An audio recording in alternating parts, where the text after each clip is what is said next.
Hello साथीहरू, आज चाहिँ मेरो भान्सामा आलु भटमास र गाभाको तरकारी पकाउँदैछु। मैले चाहिँ आलु केलाएँ, भटमास पनि केलाएँ, गाभा पनि धोइ पखाली गरेर केलाएर सबै रेडी गरिसकेछु। अब यसलाई पकाउनु त साथीहरू। कुकरमा चाहिँ कुकर तापेपछि मैले चाहिँ तोरीको तेल हालेँ, तेल ताप्यो, खुर्सानी राखेँ। अझै सिम्पल तरिकाले पकाउँछु। त्यति राम्रो राख्छ अहिले पनि कतै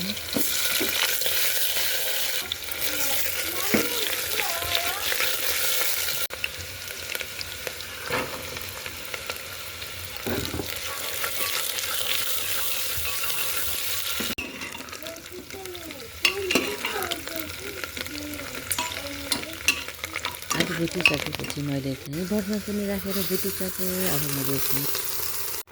अब मैले यसमा कर्कल पनि राखेँ। कर्कल राखेर एकैछिन चलाउँछु अनि नुन बेसार हालेर चाहिँ सिटी लगाइदिन्छु मैले है।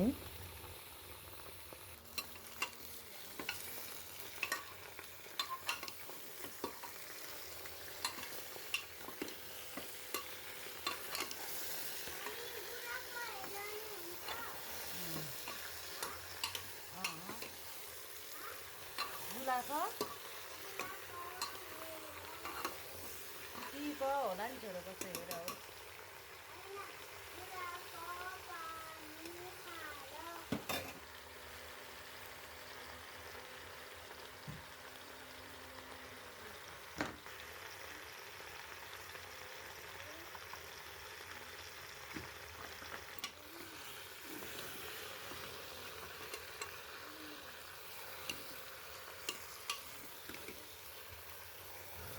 पानी चाहिँ यसमा थोरै काम गर्छ कि साथी, थोरै भयो भने भइहाल्छ होइन।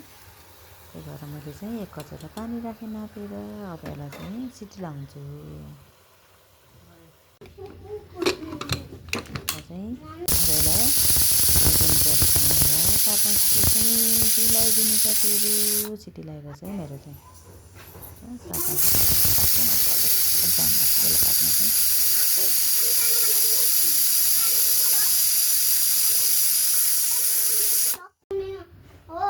सिटी लगाइसक्यो, कर्कल चाहिँ पाकिसक्यो। अब यसलाई झार्नुको लागि चाहिँ मैले मसला रेडी गर्छु। यसरी कर्कल चाहिँ मलाई एकदम मनपर्छ कि।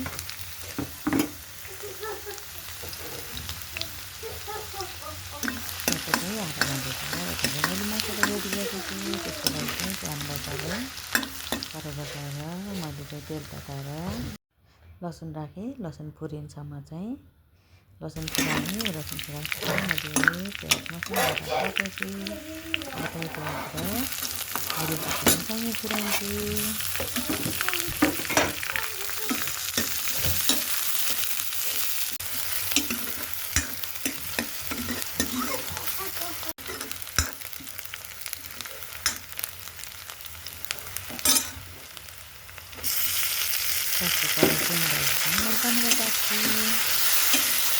मसला चाहिँ मैले कमै युज गरेर पकाउँछु कि।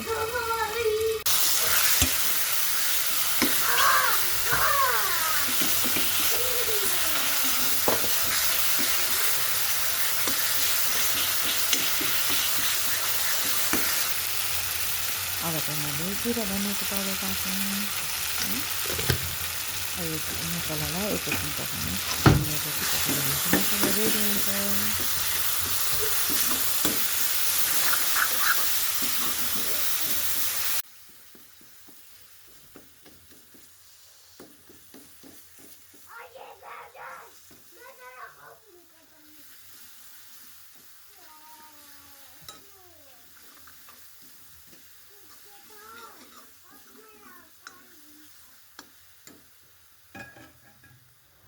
चाहिँ राम्रोसँग चलाएपछि मसलालाई एकछिन पाक्न छोड्दिएँ। अब अघिको कर्कललाई हेरेँ, कर्कल चाहिँ मजाले पाकेको छ। अब अलिअलि कोणकाड पार्छु अनि मसला रेडी हुन्छ। अनि त्यसमा मिक्स गरिदिन्छु। यता मसला पनि रेडी भइसक्यो। अब यसमा कर्कल मिसाउँछु र अब 2-4 मिनट उमालिदिन्छु सानो ग्यास बनाएर। अनि हाम्रो आजको तरकारी रेडी हुन्छ। हजुरहरूले नि एकचोटि यसरी बनाएर खानु चाहिँ साथीहरू कस्तो हुन्छ। यो चाहिँ मेरो रेसिपी, मतलब मैले पकाउने मलाई एकदम मनपर्छ क्या। कति मिठो भएछ नि जति लागि ल्याइसक्यो नि त। अब चाहिँ तरकारी रेडी भयो। यसमा चाहिँ तपाईँहरूले खाने बेला कागती निचारी नै हुन्छ, त्यति खाँदा नि केही फरक पर्दैन, मिठो भन्छ। चाहिँ खाने बेला चाहिँ कागती निचार्छु। कागतीको मिठो बास्ना आउँछ नि त, स्वाद आउँछ कागतीको चाहिँ। पुरा कागती मनपर्छ मलाई, कागती निचार्छु।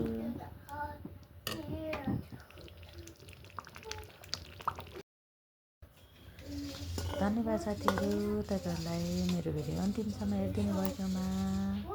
फेरि पनि हेर्दै गर्नुहोस्।